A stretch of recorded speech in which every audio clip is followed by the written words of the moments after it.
Coming to you from sunny California and the Great White North. Get ready. We are breaking down the obstacles on the Armchair Ninja Podcast.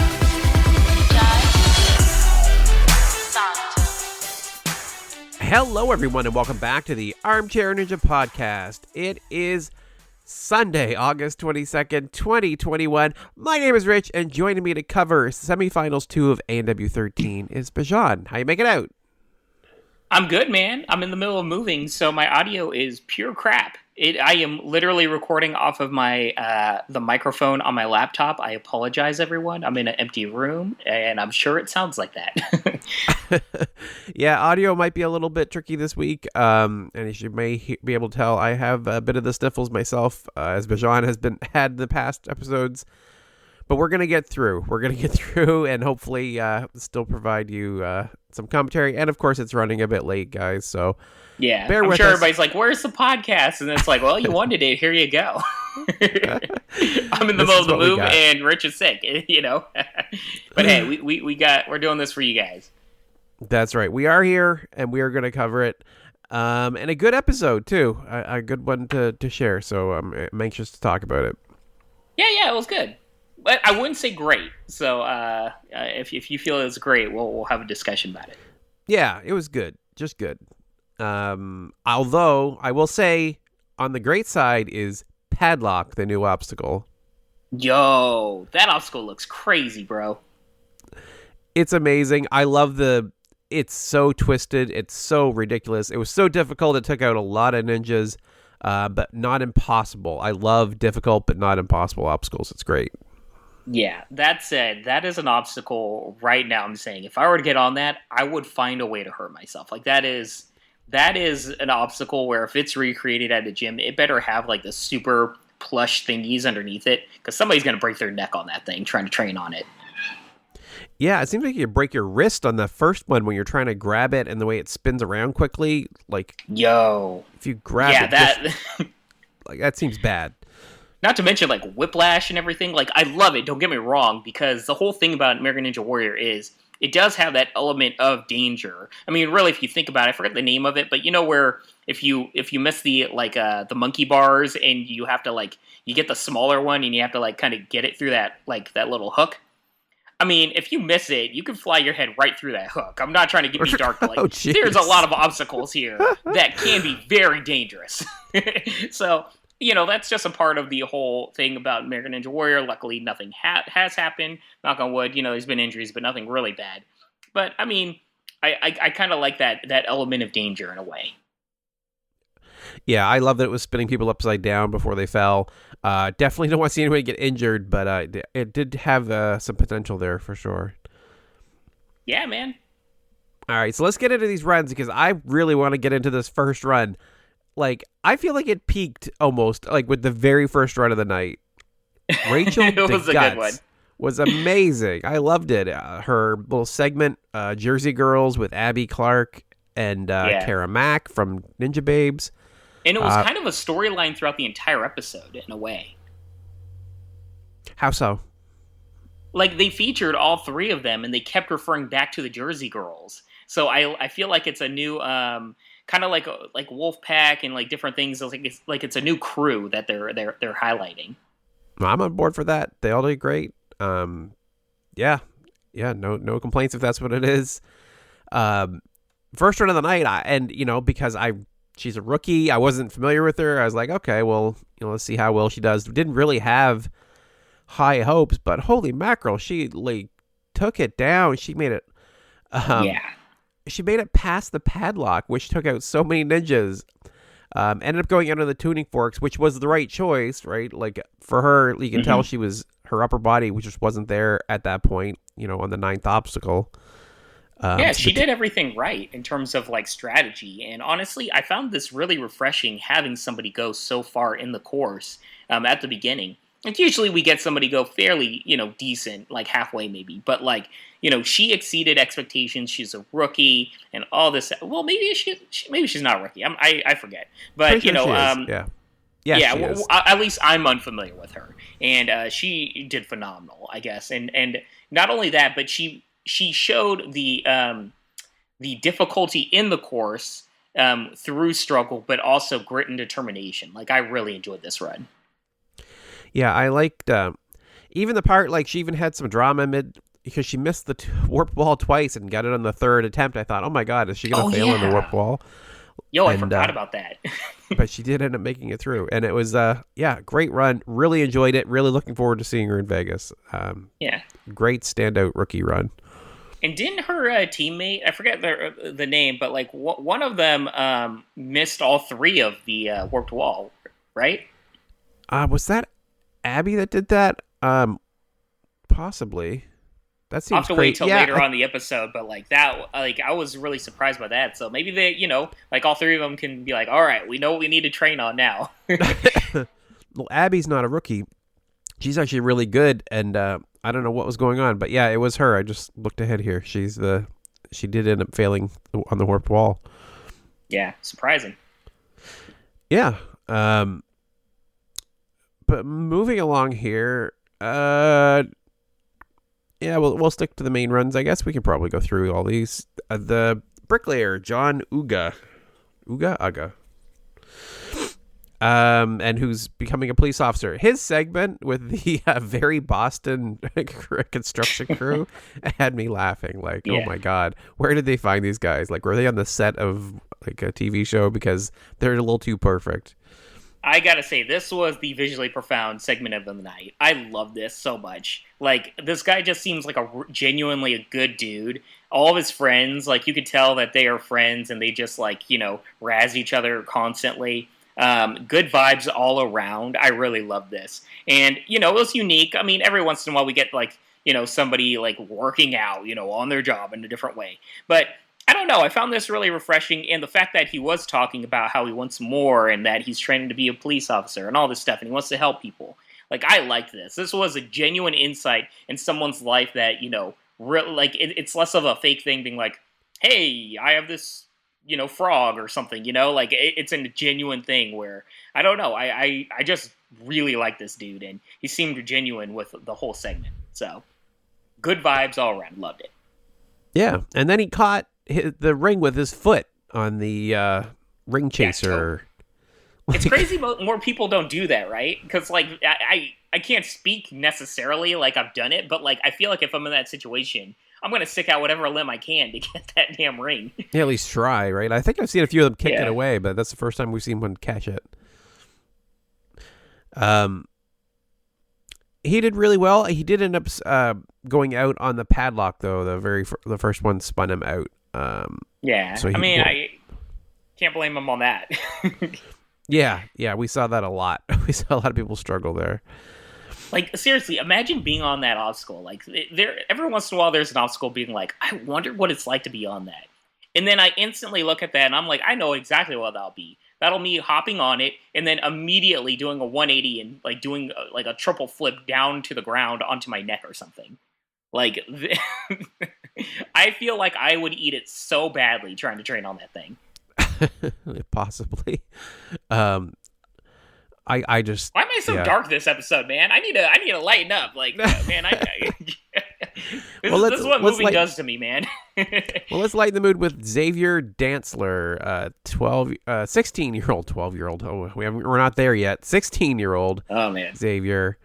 What's funny about him is, like, so many of the ninjas this year are, teenagers and rookies, but they kind of not trash talk him, but they kind of say, like, oh, he's less experienced than everybody else because he wasn't on ANW juniors. Like, how are they, like, holding these? Even the rookies have all this experience that they're, like, putting them on these pedestals like they're veterans, even though they haven't been on the show before. I don't know. It just struck me as odd. Like, he's a rookie like everybody else. Like, I just felt it weird to kind of single him out that way.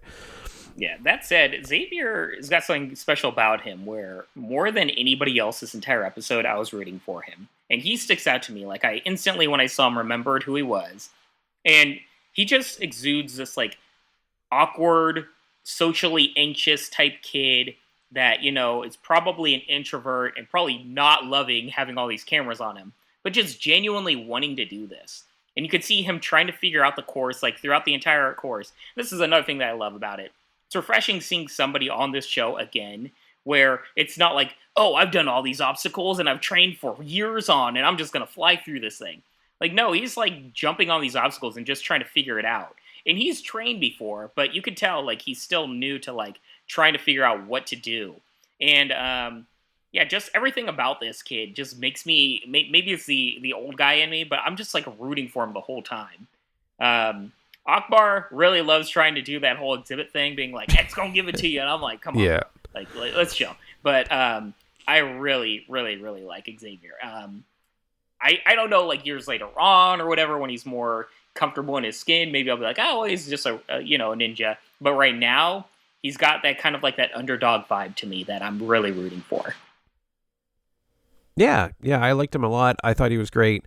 As soon as I saw the X, I was waiting for the "Gonna Give It to You" like reference. It had to be in there at some point.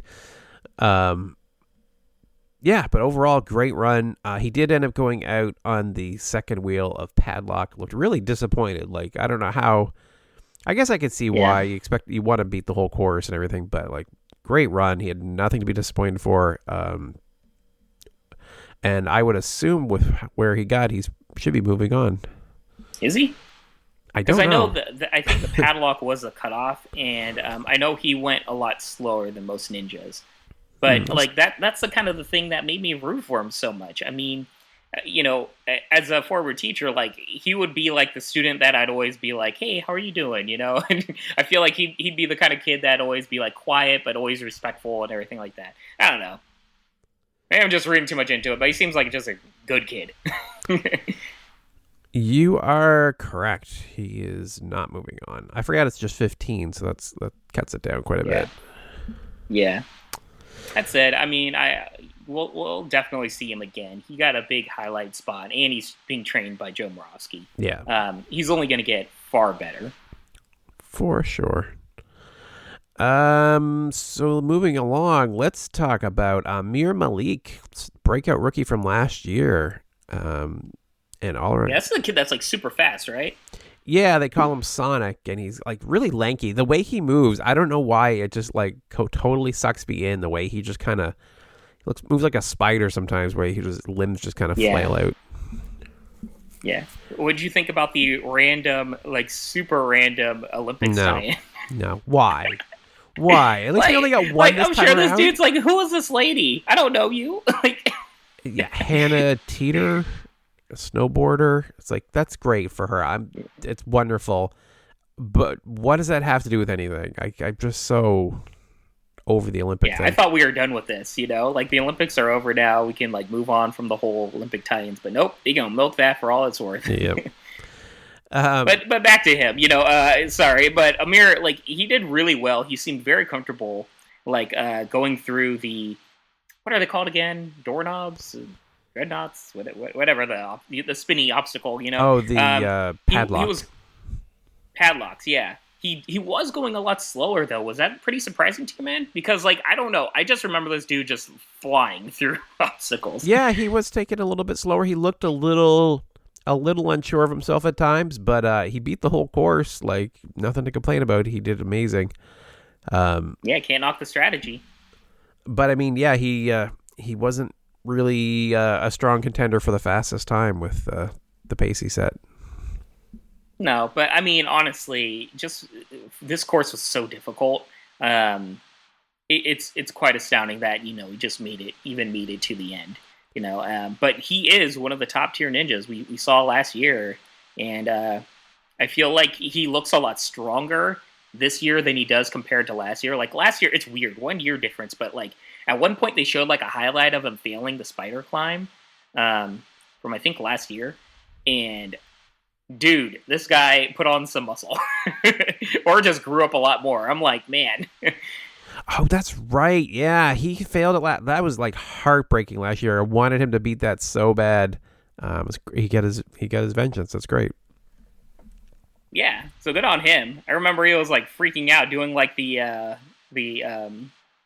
forget what it's called. What's the Macho Man? Like Randy Savage, like rope shaker or whatever. The thing I thought it was gonna break down the whole rig. Like he was freaking out in the best of ways. So I was hyped for him.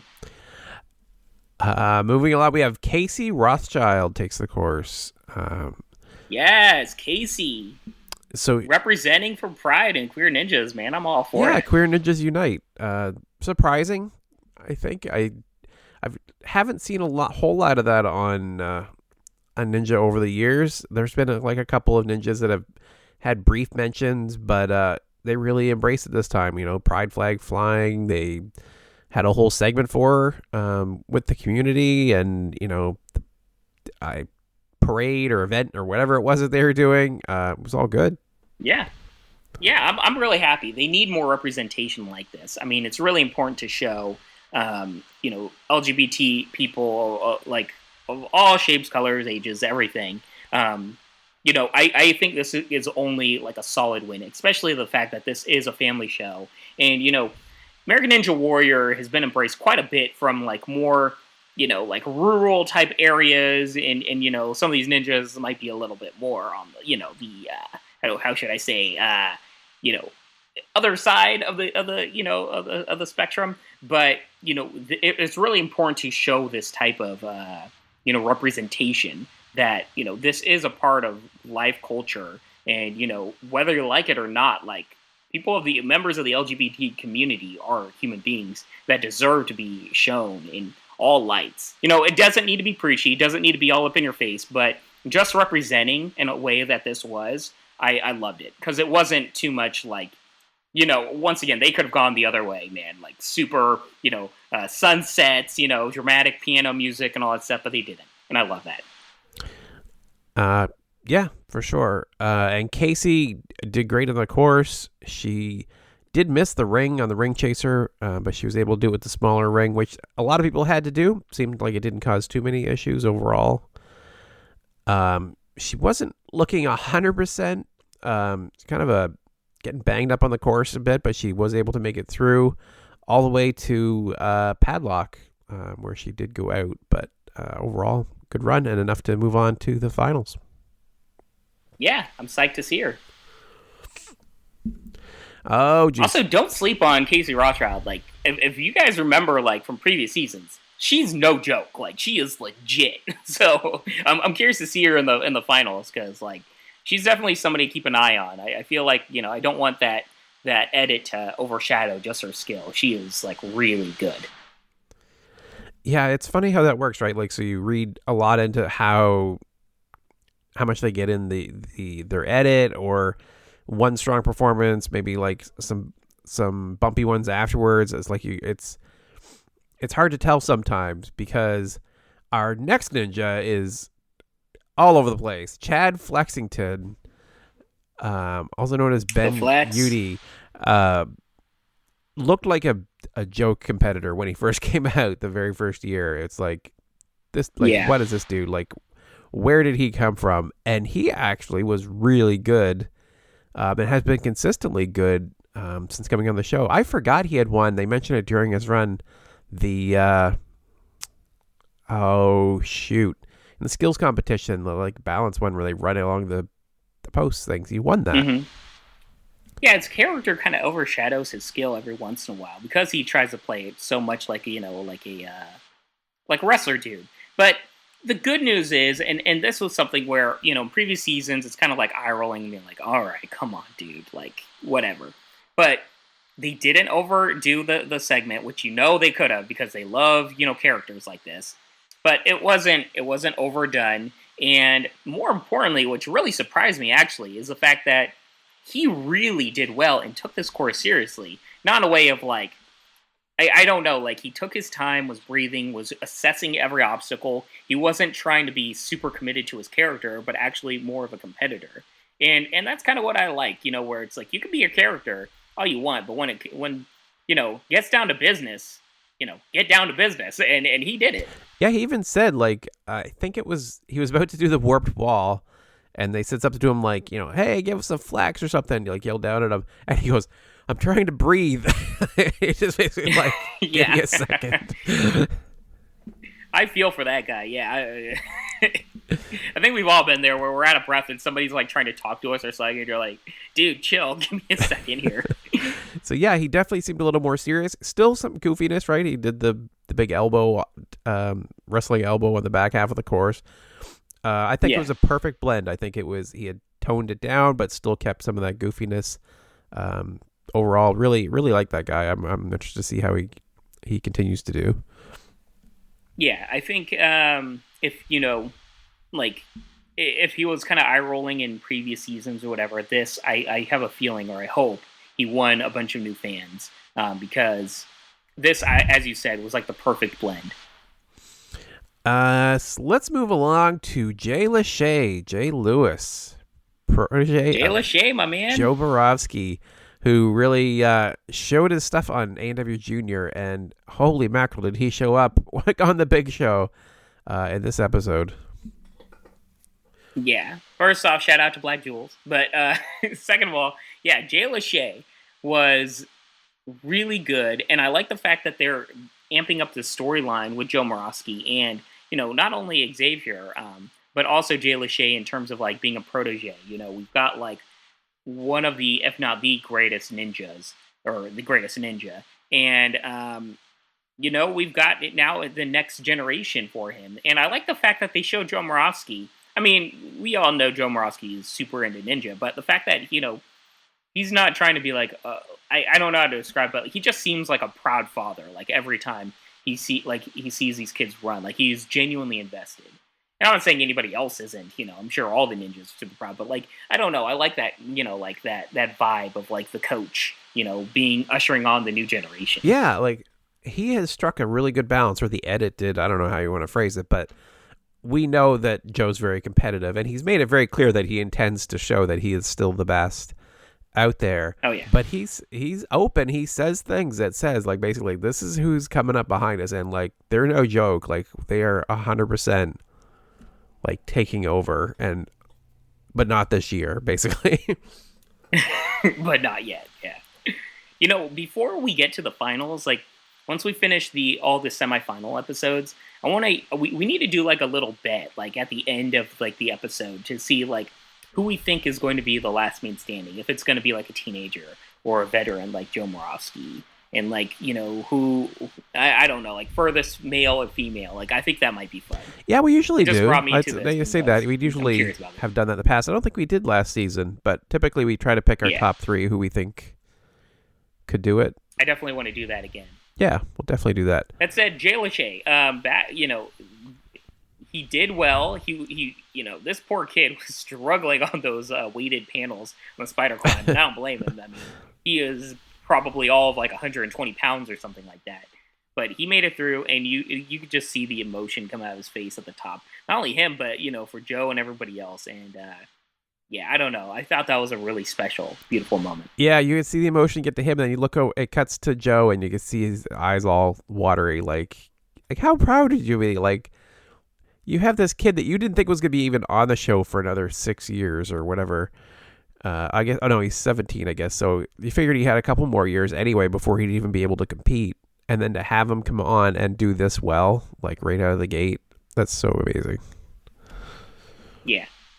And also eat at everyone that, didn't like teenagers being on the show. Well, they're showing that they deserve to be here. I'm not complaining. Well, here's the thing. So it actually occurred to me on this episode is, some sports favor younger athletes, right? You look at like gymnastics and stuff, they tend to be younger, I believe. Oh, yeah. Is that going to happen here? Are these teenagers actually at their peak now? Are they going to start finding a little rougher over the years? Like, are we just going to see these fresh-faced teenagers coming in all the time and actually being the dominant ones on the show? I mean, it just really depends on what the courses are like and what obstacles there are.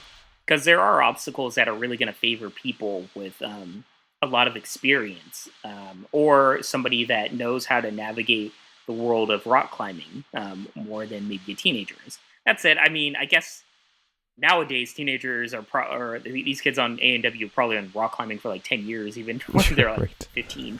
So who knows? But I still see, once we get to the finals, I think it's going to be a healthy mix between the two. And I think that's going to stay for a few years now. That said, it just really depends. If there's going to be a lot of obstacles where you're going to be hanging and, like more and more obstacles are going to wear on you, that's definitely going to favor the younger, lighter athletes. Yeah, it's interesting to watch because this is finally happening, right? This is what we've been talking about for years on here is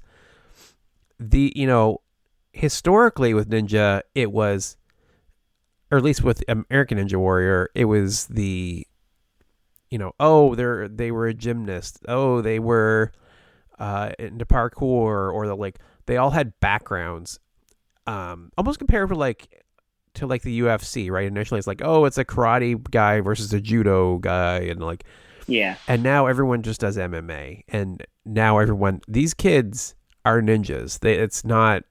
This is what they've known. This is what they've done for half their lives. They are just pure ninjas from the get-go. Yeah, that's a good point. I mean, there's more ninja gyms than parkour gyms probably nowadays. People like training ninja. I don't blame them. All right, so getting back to the runs here, we had the other Nick Hansen take the course. Rugby player, big dude. I don't not remember him being that big when they showed him before. He's over 6 feet. He is. I don't know, something about seeing fresh faces. You don't correlate them to being tall, but then you see him and you're like, dude, this guy is massive. And watching him plow through on the rugby field, it made me appreciate how big he was. Yeah. That said, I mean, for such a big guy, he did really well. He fell at the. I always forget. It's the padlock. The spinning obstacle. Padlocks. For some reason, in my head, that name's or the title of it starts with a D, and I don't know why. But the padlocks. It just spun out from underneath him. Once it starts rotating the way it did on him, there's no way of correcting that. He grabbed it, and immediately it started spinning to the left. He was done immediately. This poor guy. That said, I love the fact that they did the most awkward interview right after. This poor guy is in the water, just getting out, and the original Nick Hansen is there, and Terry Hall goes straight up to original Nick Hansen, interviewing him with the poor kid in the background, just still chilling in the water, outside of the frame. I think being blocked somewhat by Nick Hansen, the original Nick Hansen's head too. So it's instantly they're making it about the original Nick Hansen. But props on original Nick Hansen. He immediately pointed to the new kid and was being no, that's the new Nick Hansen and all that stuff. But it was such an awkward interview, angle wise, and also hey, the kid fell. Let's go to the original guy that we all know and love. That was so weird. I guess I liked it. I don't know. It didn't really strike me as awkward, or maybe it's the kind of awkward I like, or I don't know. It was fine. I liked it. I thought it was, and maybe like you said, Nick Hansen, the original Nick Hansen, kind of saved it. I think ultimately, right? Because he was really gracious and really, praising the new Nick Hansen and how well he did compared to him. He did, he did a tremendous job there, I think. But yeah, I guess it's a little weird. But I didn't dislike it, that's for sure. Yeah, I think I just got a good laugh out of the whole thing. But they need to do something about these two Nick Hansens, because that is going to be a pain in the butt to at least cover on our podcast. At least keep them in different segments or something. I don't know, man. Yeah, we'll have to lean into their nicknames maybe, but I can't see that.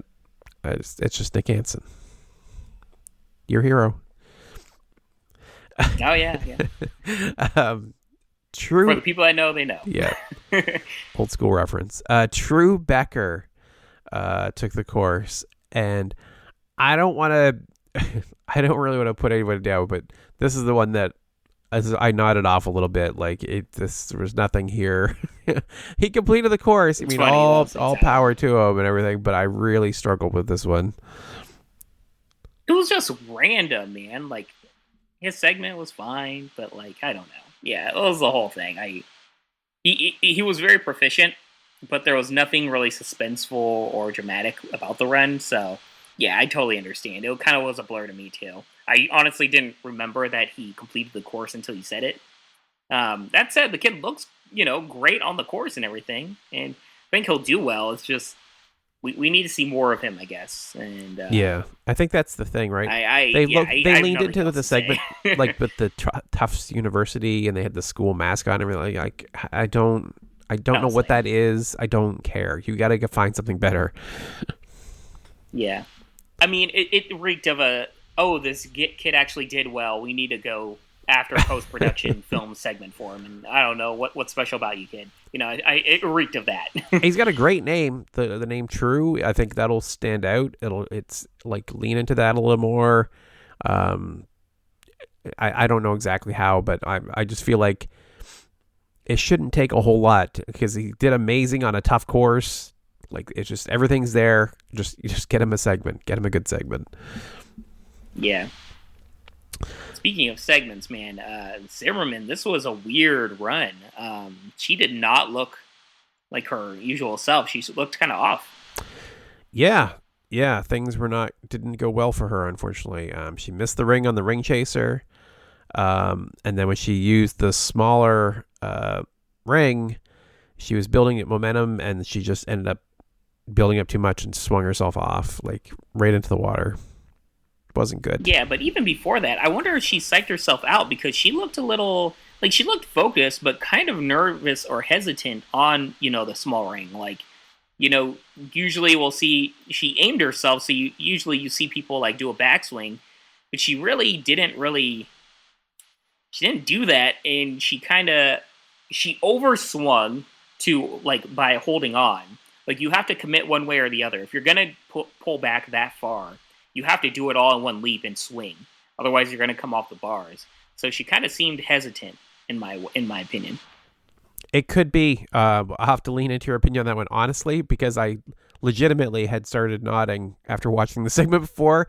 I actually missed her come off. I had to rewind it to see her actually fall. I wasn't expecting it, and it totally caught me off guard. Oh, man. That got you well. I'll tell you what got me is poor Dougie Fresh. Trying to, he's so fun, and he was having fun on the course, but he tried to be, cute on the salmon ladder doing the back, like, right. What it was called, but like the muscle up one, and it just did not work out for him, and his season ended. And I'm just like, oh, bro, like, you have to make sure that you're gonna, like, I don't know. I wish we could have seen, like, him go further, like that. It sucks the fact that he went out in that way. Yeah, that's never great, right? When you're trying to not show off, but you're trying to like play it up for the cameras and have that be the thing that takes you out. That's not good. Yeah, and I don't blame people for doing that. I mean, that's how to make stuff entertaining, right? But I guess this wasn't the time for it. Like, try to show off later on in the course. Yes, maybe. Salmon ladder's always dangerous. Probably not the best spot to do it. Yeah. So moving along, we had Jomorovsky take the course for the last run of the night. No. Before that, I laughed because if there was ever a segment that was like screaming of Palm Wonderful, like guaranteed, it was this. Because right before that, they had a flash forward of this kid that completed the entire course, Caden Lebsack, right? Yep. And he actually completed the whole course and got the second fastest time. So right now, it's Caden in the running for, the power tower. And then they're like, well, let's see if he makes it to the power tower. And up next is Jomorovsky. I mean, it's no shocker that Jomorovsky beats his time, but still, like, they're not going to fast forward somebody and then put them in the power tower. Especially after, that one kid made you nod off. So it was like, come on, Well, like, I actually, I didn't mind this one. I felt like it was a possibility, and I actually a couple times thought maybe Joe was about to fall. My reasoning was, and I'm usually the last person to defend this, but with Caden, I felt like they would have done that anyway. He had a segment in the first, like in the qualifier, and they could have given us a refresher before the power tower, right? Like giving him a little mini segment there to kind of catch us up again. I didn't read that much into it, honestly. I just like Joe has to go last anyway, right? They're just going to do that regardless. Well, I totally understand that sentiment. I actually would have probably read more into it if they had given Caden the full, maybe not. I don't know. Maybe not. I mean, I'm complaining, but now I'm thinking about it. Do I really want to see another segment featuring Caden? Probably not. No offense to him, but yeah. it was getting a little long in the tooth from this episode. So yeah. I mean, and Joe, I legitimately did wonder if he was going to mess up uncharacteristically from trying to make sure that he was on that power tower, because they did set a fast bloody time through that course, the two kids. So, and just like that would hurt for him to basically get taken out by his protege by just them setting such a time that he felt like he had to go faster than he was comfortable with. Yeah, that said, I mean, he was going slower, or maybe not slower, but, you know, I maybe this is kind of a penchant, now the more I think about it, of Jomorovsky, where, you know, he takes breaks between obstacles, but it just felt like he was not rushing until it came to, like, the final, like, 3 obstacles, and then he was rushing, like, big time, and then I was like, oh gosh, where I have a feeling that's where you're getting a little nervous, but he was kind of, like, slower than usual on the course, because usually he flies through an obstacle and then takes a break, but he wasn't. I don't know. It just felt like he wasn't going as fast as he usually does. Well, I think there's always a break, right? Like there's with the edit, and I think they deliberately kind of showed him picking his way through a little bit more than they normally would. They usually like to emphasize how fast he's moving. They may have chose to kind of emphasize the breaks because it's going to come down to just seconds basically between him and the second place or third place. Yeah, that said, he flew up that spider climb. Oh yeah. Like, oh yes, man, he did. If he was like, nah, like I am getting this. Yeah, he didn't really struggle, I would say, through it. But like you said, he did kind of pick his way through deliberately. He moves quickly through obstacles. He scared me right off the bat, actually, with the what are they called? The double twister, twist and turn, or whatever, twist and fly, whatever it's called. Because he did the first one without a pause, like he just jumped from one to the next, and it did not look as smooth as I was thinking he would have liked to have gone. Yeah, maybe that's why he started, taking his time after that. But I don't know. I thought he looked efficient. Spinning bridge or whatever it is, like he took a little spill there, a little scary too. But anyway, that said, I was super hyped for the power tower because it is like kind of what this episode was building up to in a very subtle but smart way. They kept hinting like, "Hey, protege, coach, and here it comes, Jomorovsky against his protege, and I don't know. I was actually really hyped for this. How are you going into this? I was really hyped too. I was really happy, and I enjoyed it so much I actually made my daughter come and watch it. Which I haven't done in a long time. I usually don't bug my family anymore, but this time I was like, "Come watch this. This is really cool." And then I played the little segment and the race. It was great. She liked it too. Yeah, and that said, this was almost blasphemy for me, but I didn't know Jomorovsky was actually going to win this race. I didn't favor him. I thought it was 50-50. Yeah. Because in the clips, like, Lachey was, like, beating Jomorovsky in a lot of these races on the clips. So, like, they might have done that, like, smartly, but, like, I don't know. I thought this was really subtly smart, where we see all these, like small videos of, the kid being a lot faster. And I was like, oh, man, we'll see what happens here. It seemed to play to his strengths, right? I kept thinking, like, wow, like, and that's the thing, exactly like you said, it wasn't a given. It was not at all a given. I was like, this kid could totally do it. I definitely want to see how it works out. Normally, I would put Joe above almost anyone on these things. But, yeah, there was a big question mark on whether he was going to pull this off.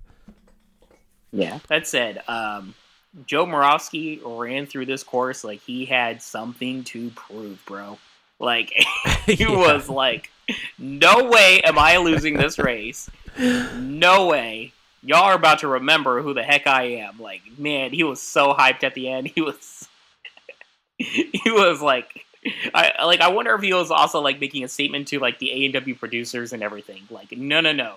You are going to respect my name. I am Joe freaking Morovsky. Like, that's possible. I don't know. But I felt he was like, he balanced it so well in this episode. Like overall, like you said, he always looked like a caring father figure. Like the coach definitely showed through. And even when he won, as excited and as intense as he kind of was, and he's in competitive mode, he just turned right around and like hugged the kid, and he was just like super nice. Like I think he comes across great in this episode. I do too. And another thing that, they haven't really been highlighting, but correct me if I'm wrong, Power Tower winners get the safety pass, right?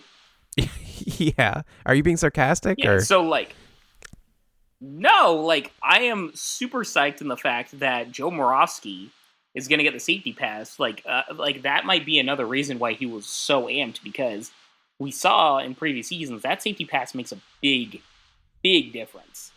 The last person to complete, stage 4 had to use a safety pass. Their season would have ended beforehand. So, that could be huge for him. All right. Yeah. So that also, Jomorovsky doesn't seem the kind of person that would fail an obstacle twice. So there's that too. Yeah, very much so. So we'll see how that plays out in Vegas in a few weeks. But we do have what do we got? We got semifinals 3 to cover, and I think there's a 4th. It's just that. I think that might be it. That would make sense, right? 4 of them. It's either 4 or 5. I'm not sure. 5? Oh man. I can't remember. I hope not. I'm trying to think how many quarterfinals we had. I think we had 5 quarterfinals, so there'd be 5 semifinals, right? Yeah. Oof. Well, we'll be back soon with the next quarterfinal. Looks like we got what do we got on this episode? Apple Ninja, right? Maybe. Yeah, I'm looking at it. Yeah, he gets a busted face. So. Oh, geez. We'll see some drama there. All right. Well, that is it for this week. Thank you all for your patience. And we will keep bringing episodes to you. They just might be delayed here and there. In the meantime, if you'd like to reach out to me, you can email me at rich@ninjapodcast.com. I am at Ninja Podcast on both Instagram and Twitter. And Bijan, how can they reach you? Yeah, hit me up at Twitter and Instagram at Bijan151. That is BIJAN151. And shout out to our Facebook. We don't give enough love to the Facebook. We have a Facebook page. So, yeah, that too. All right. Thank you all so much for listening, and have a wonderful week. Peace, love, and deuces, y'all.